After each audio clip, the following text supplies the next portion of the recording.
This is Bold Dominion, a state politics explainer for Changing Virginia. I'm Nathan Moore. Maine does it. Alaska does it too. And since 2021, Virginia can do it. In city and county elections, anyway.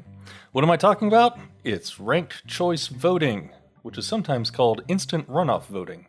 The way it works is like this. Let's say there are several candidates running for a particular seat. In the kind of voting we're used to, whichever candidate gets the most votes is the winner, period. But in a ranked choice system, voters rank all the candidates in the order they like. Your first choice is still your first choice, but you also get to mark your second choice and third choice, and so on. If no candidate wins more than 50% of the first choice votes, it triggers an instant runoff. The last place candidate is eliminated, and their votes are transferred to the voter's second preference, and so on down the line until one candidate wins more than 50% of the votes. Proponents of ranked choice voting see it as a way to diversify candidate fields, even reduce polarization. It means that the ultimate winner will have a broader base of support, at least more than 50%, and it also gives third-party candidates a bit more of a fighting chance. For the past few years, ranked choice voting has been used in Republican Party caucuses in Virginia. But this June, Arlington County will be the first actual governmental election in Virginia to try it out in their primary election for county board. Today on Bold Dominion, we're wrapping our heads around what ranked choice voting means and how it works. What are its advantages, and what might Arlington's upcoming example teach us? Later in the show, we talk with President of Fair Vote Virginia, Elizabeth Melson. She explains how the Republican Party has used ranked choice voting and what Arlington is doing to prepare for the switch. But first, we're joined by Sally Hudson, who represents the Charlottesville area in the House of Delegates. She's been a proponent of ranked choice voting for years, and she breaks down the mechanics of how it works, its benefits, and its challenges. 10 years ago, to a lot of people, ranked choice was this abstract wizardry. At this time, we've seen it at the state level in Maine and Alaska. We've seen it in major metropolitan areas like the Twin Cities and the Bay Area, in New York City. We've seen it in small towns and big ones, and at every level of government. I think that this is something super practical that we can implement in a lot of different places. And now we just have to do the hard work of spreading adoption. Tell me about your 2020 bill on ranked choice voting. Like, what was it and how did it do in the General Assembly? And what brought the issue to your attention? That bill gives Virginia cities and counties the right to use ranked choice voting in their local elections. So now that it's law, cities and counties can use ranked choice voting to elect city councils and county boards. Ranked choice voting has been a priority of mine since before I ran for office. I was organizing for it at the grassroots level long before I was thinking about running. And I ended up running for office because I didn't see enough legislators who were willing to take big swings at big problems and do the kind of deep election reform work that I think we need to make politics work better for everyone for the long haul. And so it's been a passion project of mine for a pretty long time. I wanted to start off with maybe an overview of how ranked choice voting works for those who don't know the process. So if you could walk me through that voting process, like what the ballot looks like and how is the winner chosen under this system? So I think we all understand the problem that ranked choice voting is trying to solve. I bet we've all had the experience in the last few years of walking into the polling place and feeling torn between voting for who we really like and who we think can win. And ranked choice voting solves that problem. It lets voters vote for who they really like best, no matter how many candidates run. Because we have a pretty good problem on our hands in democracy these days. In both parties and up and down the ballot, we're seeing lots of candidates sign up to run. And that's a good thing for democracy. Democracy thrives when voters have real choices between a wide range of voices. The problem is that right now, our ballots just aren't built to let voters vote for who they really like when a lot of people run. And ranked choice voting solves that problem. It lets you rank the candidates in the order that you like them. So your first choice, your second choice, your third choice. And then when we count up all the ballots, we just count the first choices first, and the second and third choices only come into play if nobody gets a majority on the first ballot. In that sense, ranked choice voting is a lot like the runoffs that we see in conventions or in southern states that have two-stage runoff elections. So if nobody wins the majority on the first ballot, you come back and vote again. We just now have computers that can do that all at once, and we ask all the voters for all their preferences up front so that we can run the runoff election automatically in case we need it. For that reason, ranked choice voting sometimes goes by another name, which is instant runoff voting. Okay, yeah, very interesting. So I was, and you touched on this a little bit, but I wanted to go through a bunch of the various benefits that proponents of ranked choice voting point to when talking about this issue. To start off, like, can you dive a little bit further into how RCV eliminates like the spoiler effect? For sure. So we all know what it's like to have to choose between voting for who we really like and voting who we think can win. And that's because right now, all you have to do is get the most votes. And that means that sometimes candidates who speak to ideas that are really popular, but maybe not yet the most popular, get sidelined with this spoiler effect. In a ranked choice election, you can vote for your favorite candidate whether or not you think they can win. Because if it turns out that your favorite is not the most popular among your peers, then you can express your preference between those in the final round with your second or your third choice.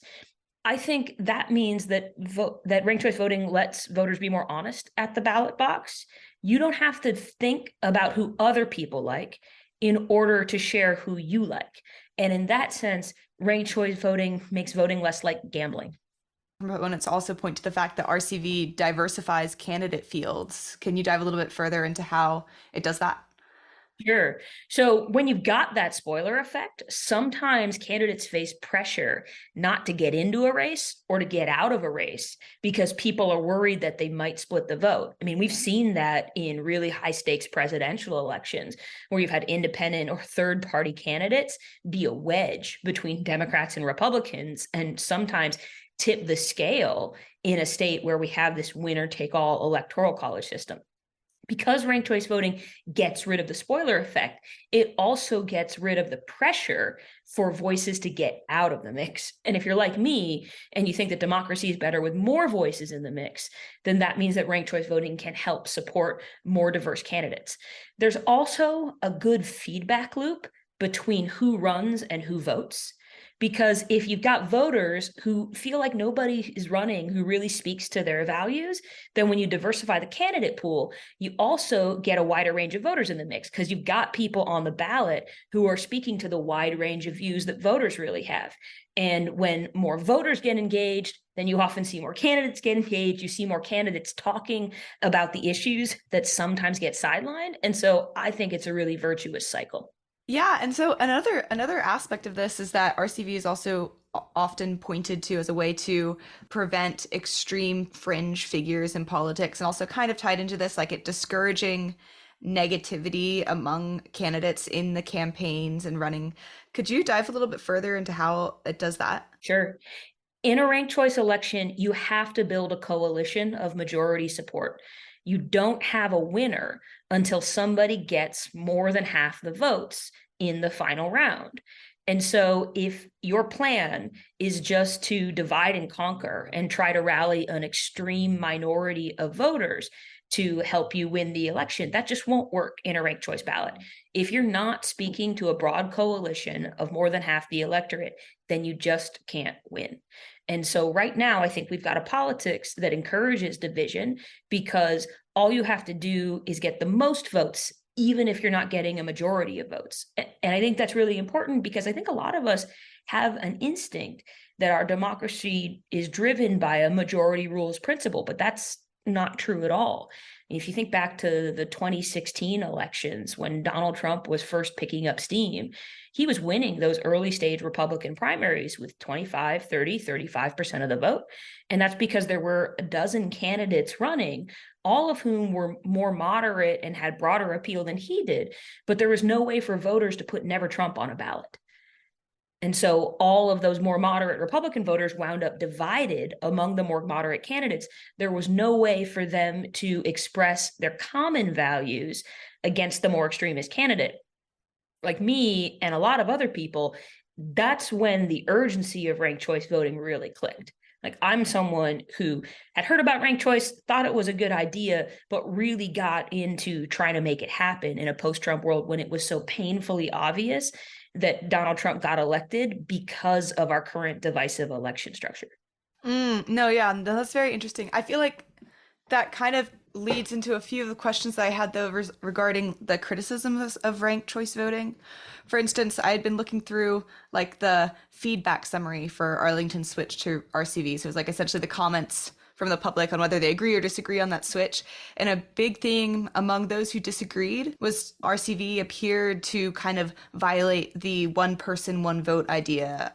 And I was curious, could you respond to those fears that RCV gives third party voters like a second vote, since that seemed to be a common complaint or issue people had with that? Everybody gets one vote in each round. I've never heard the same people say that people who vote in both primaries and general elections get more than one vote. It's the same idea. We have multi-round elections right now where we winnow people until we find somebody who has broader support. I just think this is the best way to do it. Yeah. Another thing I feel like there's an issue with RCV is that kind of the assumption that voters, like if there's multiple candidates running, the assumption that voters will have a lot of time to get to know, to study all of the candidates and their issues in order to have like a well-formed idea like how they would rank them. Is that kind of like too rosy a picture of how much free time constituents have to get to know like every single person that's running? So a ranked choice election never requires that you rank every candidate. The vast majority of people in ranked choice races all across the country choose to rank at least two or three or more, but you can stop ranking whenever you want. In some sense, not ranking some candidates is kind of like staying home in our current election structure. You're saying, okay, well, if these are the only folks who are really going to be in the final rounds, then I don't care about them. But you can still vote for as many of the options as you like. And so you can have a voice for as many of the candidates as you feel like you have time to care about. Okay, yeah, no, that makes sense. And one other thing that I felt like I saw from people who disagreed with RCV in the feedback summary was the problem with the idea of like the exhausted ballot.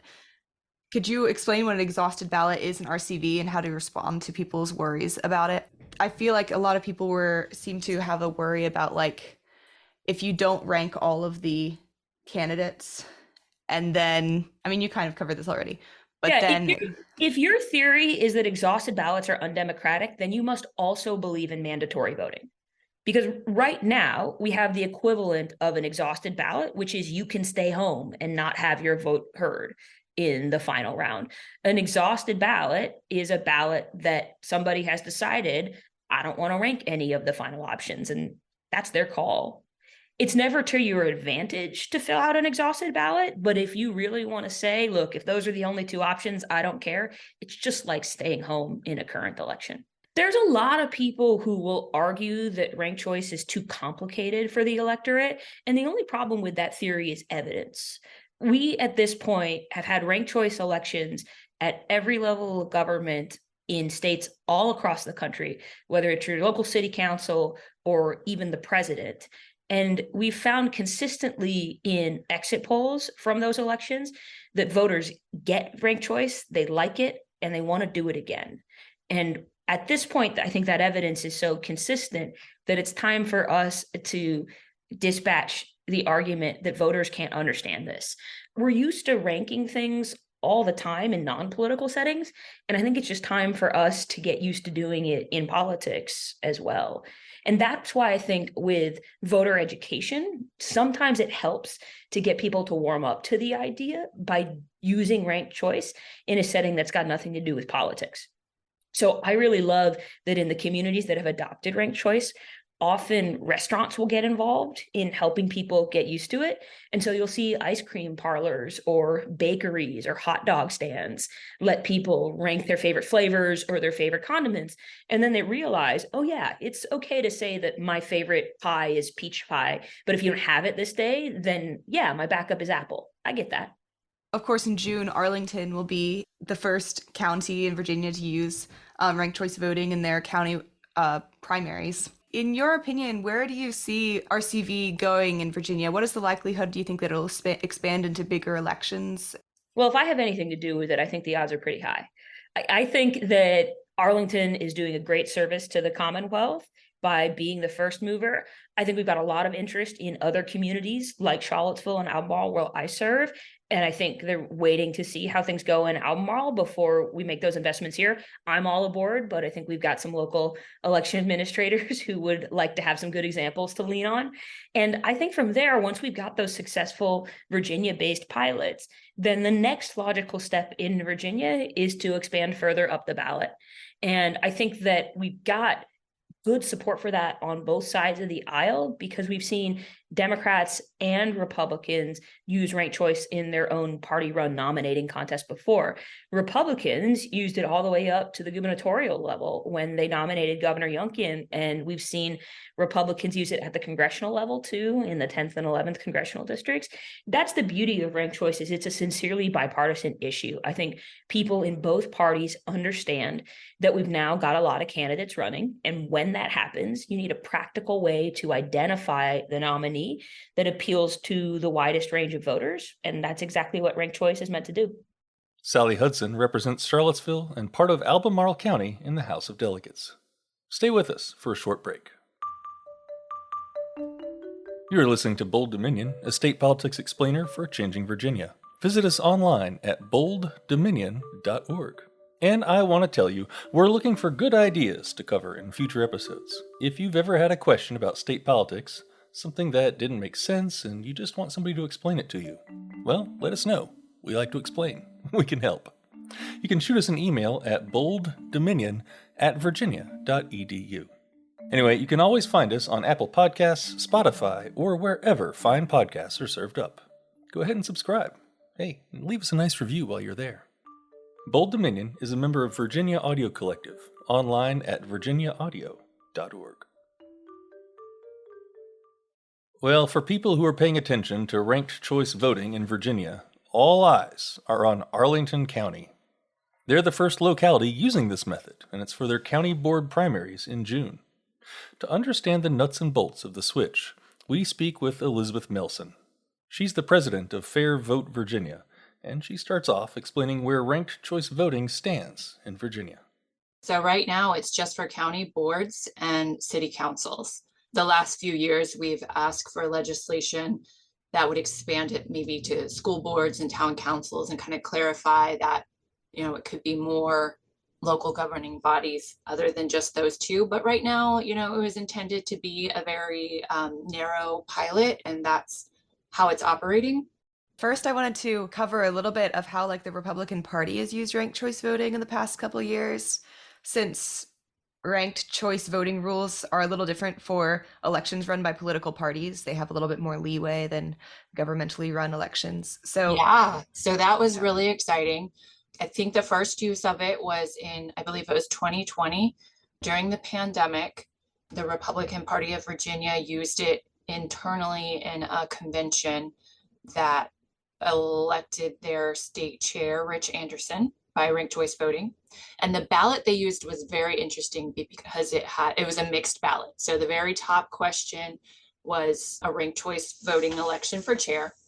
And then there were a couple pick one and then a pick two, and then yes or no ballot questions.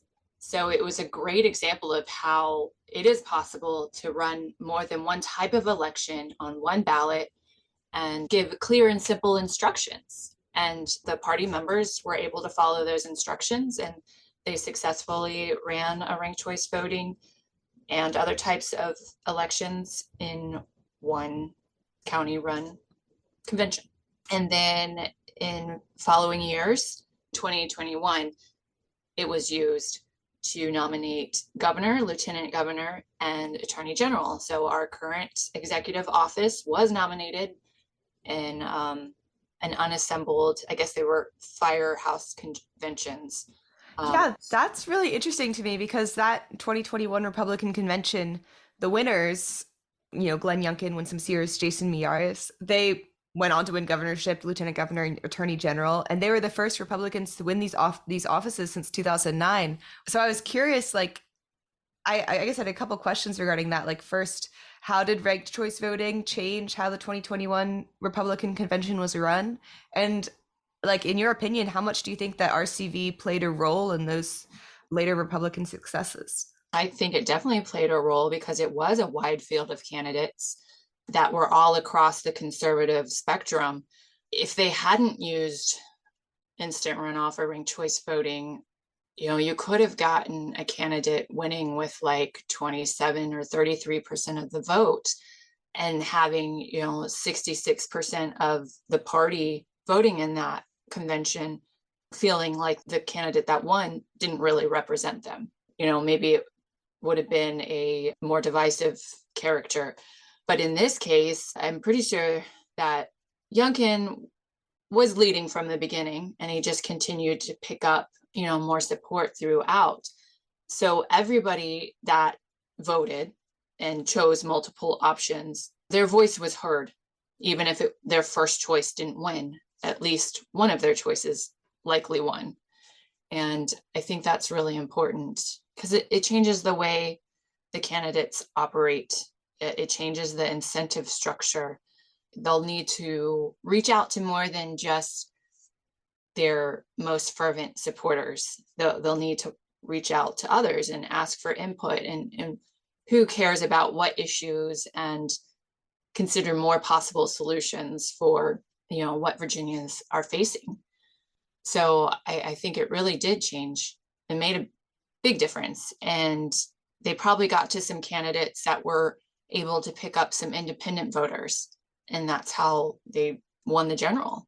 Yeah, no, that is very fascinating. I find that so interesting. But of course, that is a party level election in June. Arlington County then will be like the first county board locality in Virginia using RCV. Yeah, Arlington will be the first county board to run an election by ranked choice voting this June for their board of supervisor primary. The Democratic Party, as of right now, I believe, has 6 candidates. There are 2 open seats, and so this will be a multi-seat ranked choice voting election. I haven't looked to see what that ballot looks like or contacted the registrar there in the most recent week or so. So I believe that Arlington's election equipment allows for 3 rankings. So I imagine that the ballot will look something like rank up to 3 choices and out of the 6. Okay, yeah, that's interesting because that was another question I had was like in terms of election software or voting machines, what did Arlington have to do or change to prepare for this switch to ranked choice voting? There may have been some updates to their software that they would have had to enable with the vendor. But the way it works is Virginians have a paper ballot and they'll rank their candidates. If they want to rank all 3, they'll rank all 3. That paper ballot goes into the scanning equipment, and then that scanning equipment spits out what is called a cast vote record. And that cast vote record goes through RC Tab, which is the add-on software that runs the instant runoff part of it, the round by round tabulation. And that gives us the final result. And then another question I had was like a big component of switching to RCV involves unrolling public information campaigns to educate people. I'm curious, like, how is that public information campaign unfolded in Arlington, and what does the public response look like? Yeah, so I feel like they've really been educating for a while now because they did have their work sessions. They had an additional work session after that. They had the meeting where they endorsed ranked choice voting, and then they had the formal comment period, and then they voted on the ordinance.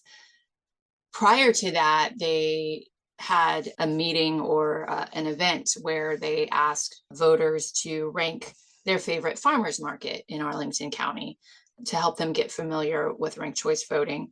And I think there was a survey too. So they've done a lot already leading up to this ordinance that was voted on. And organization like ours, League of Women Voters, Upvote, other reform groups that are working towards this have held information sessions and rallies in Arlington for years, really. So I believe that the voters in Arlington have heard of it. And there are by law things that Arlington County must do. The Virginia Admin Code spells that out. So the registrars will have to review Virginia Code 20-100-80, the part that talks about outreach and addresses specific efforts. So they have to start educating at least 60 days prior to the primary. But I'm sure that they've already started that. And ideally, I think a registrar would want to start doing that at least 90 days before. So there's a window that the law says, you have to be doing these measures. And it talks about specific things like websites and mailers and different languages that you need to translate the material into. So there's things that by law the county has to do, or the locality that's implementing ranked choice voting. And then there's this, the grassroots and reform groups that are working together to educate. One thing that's also interesting is in June, when Arlington voters are voting for the county board primaries, the concurrent Democratic primaries for sheriff, Commonwealth's attorney, General Assembly, those will take place under the existing winner take all of rules. Right. So I was curious, could you expand a little bit further on kind of the hurdles faced in a more patchwork application of RCV? I mean, it comes down to the ballot design and simple instructions. Like I said earlier, the Republican Party of Virginia was able to design a ballot that had mixed offices on it. And it was very clear instructions. I mean, we all know how to rank things. Kids start doing it. I have a 9-year-old daughter. I mean, she's probably been ranking things since she was 4. My favorite candy is this. My favorite flavor of ice cream is that. I'd watch these shows in this order if I had the option. We'll just be driving down the road and she'll say, what's your favorite color? Well, what's your second favorite color? What's your third favorite color? And that's not prompted by me. It's just what they do. So I think the ballot design is important. Simple instructions, large enough text. And I'm sure that the Arlington Election Department and registrar are consulting somebody on how to do that in a way that voters will easily grasp. So if all goes smoothly in these primaries in June, what is next for ranked choice voting in Arlington? Are there plans to expand it further? I watched the work sessions and the discussions when they were voting on the ordinance, and I know that there's a grassroots appetite to have it in the general election. But I do remember them discussing that if it goes well in June, that they would be willing to look at it for the general election. And, it's only triggered if there's 3 or more candidates. So if there's a Republican candidate and an independent and a Democratic candidate, then that's when there would be a ranked choice voting election. But they would have to either start looking at it in April or May, I believe, for the timing, and decide almost in conjunction with that primary that they want to do it for the general election. So they could decide in April or May, and then if it went badly for some reason, they could just say, never mind, we don't want to do it for the general. But I know my organization has encouraged them to consider it for the general election, and others are as well. And it was formally discussed in their meetings. So I would hope that they would run it for the general election. Yeah. I mean, I suppose kind of wrapping up, what do you expect for the future? What do you hope to see? What's the likelihood that RCV will spread to other localities across Virginia? What do you hope the timeline will look like here? Well, all eyes are on Arlington. We have active voter-driven campaigns in probably at least 6 localities. And so they're all watching Arlington. No pressure, Arlington and Gretchen up there. They're waiting to see how well it goes. And the state election department is working closely with them. They're publishing more guidance for localities that want to do this. And they've gone into contract with Ranked Choice Voting Resource Center to be able to use the RC tabulator. So all the pieces are falling into place to allow for more localities that are looking at this to adopt and implement. Elizabeth Nelson is the president of Fair Vote Virginia. Many thanks to her and also Sally Hudson for speaking with us today.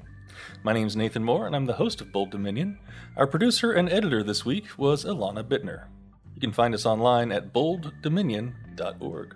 And don't forget to subscribe, it's just a click away.